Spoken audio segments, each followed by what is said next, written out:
2, comma 10 using 4 subintervals.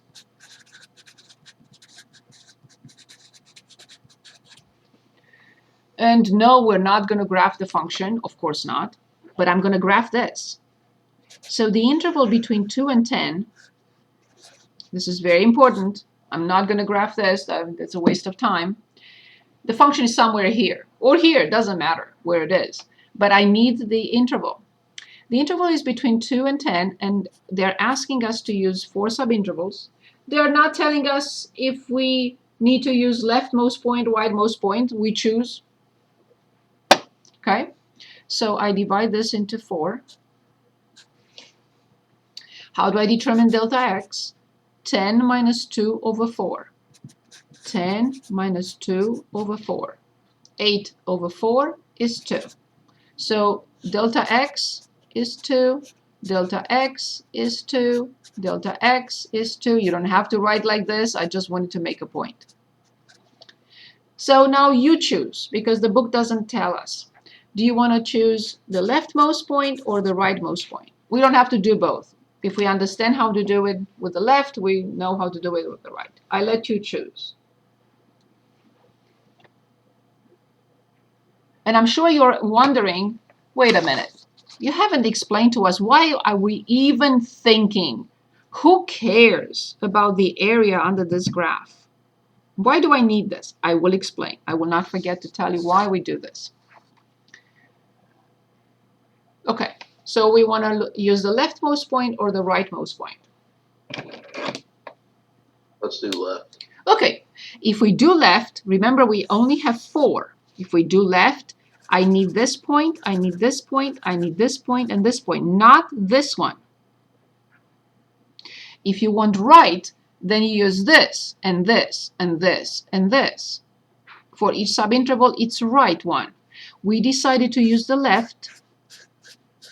Do not use this, because you're using 5 subintervals, not 4, and you're not going to be between 2 and 10. Okay, so I know how to determine that. So the area with left 4 is approximately, basically, I don't have to write it with summation notation, but it's the sum from I equals 1 through 4 from delta x times f of xi. This is what we're doing. We don't have to use the sophisticated way. So I have 2, f of 2 plus f of 4. So this is 2, this is 4, this is 6, this is 8, and this is 10. 2, 4, 6, 8, 10. F of 2 plus f of 4 plus f of 6 plus f of 8. All I have to do is plug these numbers in the function, add them up, and multiply by 2, and I'm done. So here's what I recommend. Yes, this has to be done with a calculator. So allow me to share my screen. And my calculator is here. So here's what I suggest. The cleanest way, but there are different ways. You choose.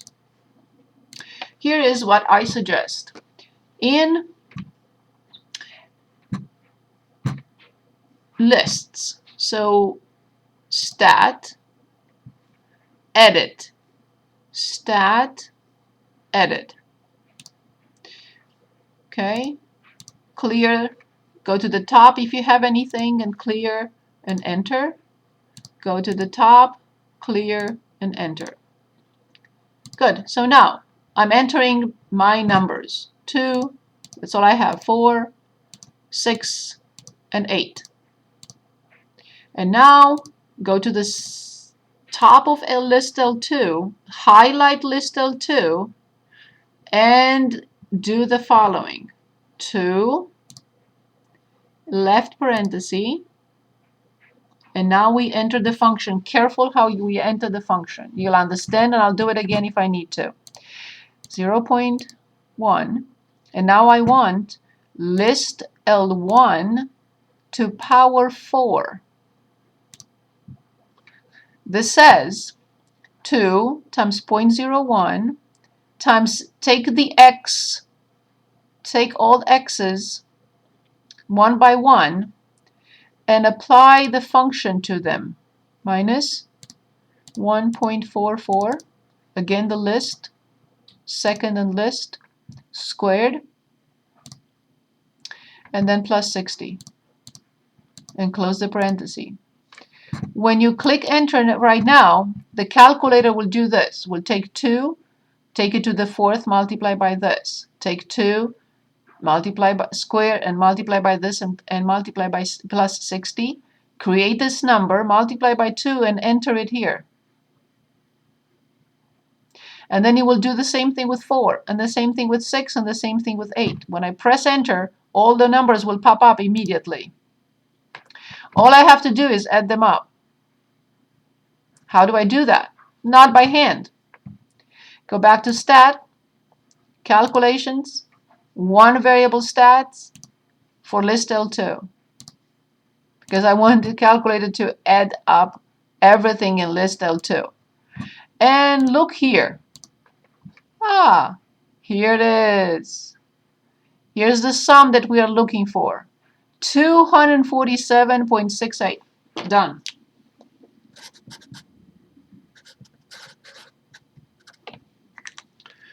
You can say, I don't want to do this. It's too long for me. Fine. If you don't, then you have to put the function in here, 0.01. But you may have errors, who knows? And minus 1.44 x squared, and then plus 60. And then just enter in the table the 2, the 4, the 6, and the 8, if this is easier for you. And then go and highlight each and every one of them and add them up. Don't forget to multiply the answer by 2. What I did before, I already multiplied it in list L2. So if this is easier for you, just enter the function. Go to second and table, put the numbers you need, then separately add them up, and don't forget to multiply by delta x, which is the base of each subinterval, which is 2. And this is it. Okay. Any questions? Any questions?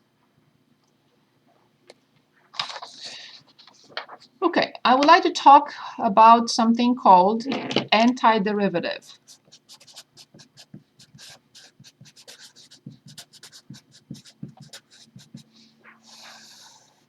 Antiderivative? What is this? Okay, let's suppose we're given a derivative function like 2x squared. So this is given. Find all functions with f prime 2x squared. So here's what this idea means. I have the velocity. I have the velocity function. Find the distance.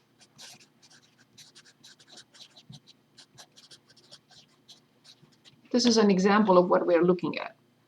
I'm given the derivative, I'm given the velocity, and I'm asked to find the function, f of x. I'm given the velocity, I'm asked to find the distance. Okay, so let's see how we do that. How we find all functions with this derivative. Okay, before we look at this, let's analyze the power rule.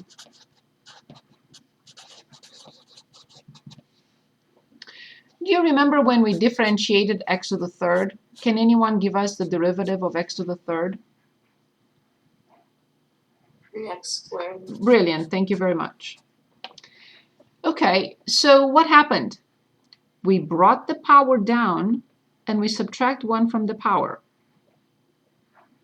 So if I want to find the function whose derivative is 3x squared, for example, how do I do it? Let's say I don't know what this is. I'm given the function 3x squared, so I know that 3 will stay. I have to increase the power by 1, and I have to divide by the same number as the power. Ah, okay. Right? So I shouldn't write the equal symbol here. It's not the equal symbol. So if I have the function, how do I determine the derivative? By increasing the power and dividing by that number. So the power rule says this. If I want to find which function prime is x to the nth power, it's very simple. I increase the power by 1 and I divide by that power. This is the function whose derivative will be x to the nth power. Let's try. N plus 1 in front will simplify the n plus 1. N plus 1 minus 1 is n. However, one thing is missing. Here it is. Plus a constant c. How come? Yes, when I differentiate this, I get x to the nth power, but when I differentiate c, I get 0. So coming back to our function, f prime of x equals 2x squared. What function has, or family of functions, has this derivative? 2. I increase the power by 1 and divide immediately by that number. And then I don't forget to put plus any constant. Can I check? Of course. When I differentiate this, I bring 3 down, simplify, subtract 1 from the power, I get 2x squared, c prime is 0. This is called the most general antiderivative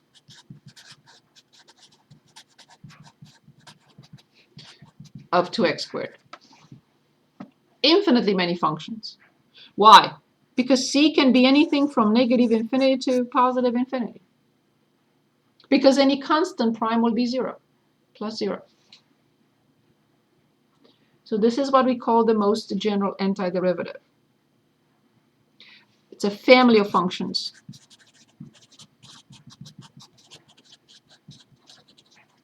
Family of functions. Okay, I'd like to look at an example. However, the book jumps into a certain notation. Okay, I'm going to use the notation now. I don't like the way they structure this, but it's fine. So this is the same thing with, see, we're back to our normal, right? The Latin S. So a few minutes ago, we talked about this, not this. Now we're going to stretch S. Stretch it, why? For convenience. Because this is easier to work with than the regular S. That would make no sense. So we're going to stretch S, which is still a sum. Same thing. Okay? So the sum of f of x, or the integral. So this is called indefinite. It's not definite. Indefinite. Integral of f of x dx equals exactly what we saw here, but we use a different notation, plus a constant c.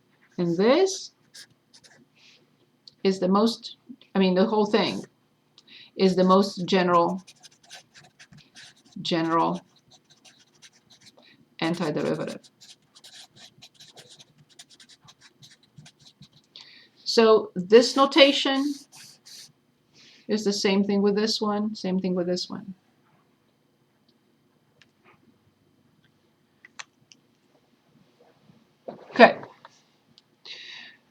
So that's why they jump into the notation. I don't like that. I needed to explain where this is coming from, and I needed to talk a little bit about the summation notation. I mean, then what does this mean? Although they are two separate things, because this one has limits. This one has limits from a to b. This one does not. There are two different types of integrals. There are two types. This one that is the indefinite, which gives us a function. And the second one that we are going to talk about is the definite. The definite. Indefinite and definite. But let's stick with indefinite right now for a few examples. Okay. One remark about your test. Not everyone remembered that 1 over x prime, although we talked about it and we talked about it and we talked about it.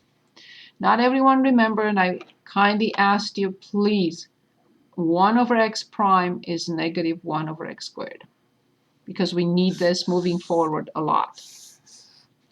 Okay, so on page 392, let's start with several examples. Let's start with a simple one. Number 7. The integral from x squared plus x minus 1 dx. Notice the integral is the same thing, function dx, delta x, f of x, the integral, or the sum. Okay, so can anyone try, it's okay if you're wrong, to give us the derivative, which function prime is x squared? It's okay if you're wrong, just give it a shot. It's 1/2. Remember, we increase the power by 1, and we divide by that number. Let's check. Let's check for a moment. Bring down 3, simplify the 3, subtract 1 from the power. Plus, which function prime is x? We increase the power by 1 and we divide by that number. Can anyone? X squared over 2. Awesome. And then minus, which function prime is 1? 1x. Exactly. Awesome. And we can never forget plus a constant c. Now you can say, show me that this, the derivative of this is that. I can very easily. So again, 3 x squared over 3 plus 2x over 2 minus 1, and the constant is 0. X squared plus x minus 1. Excuse me. Any question? Yes. Just an unrelated question for like x cubed over 3 and like x squared over 2. Like, is it also a correct answer? Because I don't know what we're going to be doing this. Like, if we ever put by accident like 1/3 x cubed. Oh yes, of course. Yes, that's my next. That's my next question. Yep, absolutely. They are ugly, ugly. I agree. Okay, so yes, we can't escape that. So the square root of x to the 5th dx. Of course, this is not a friendly situation.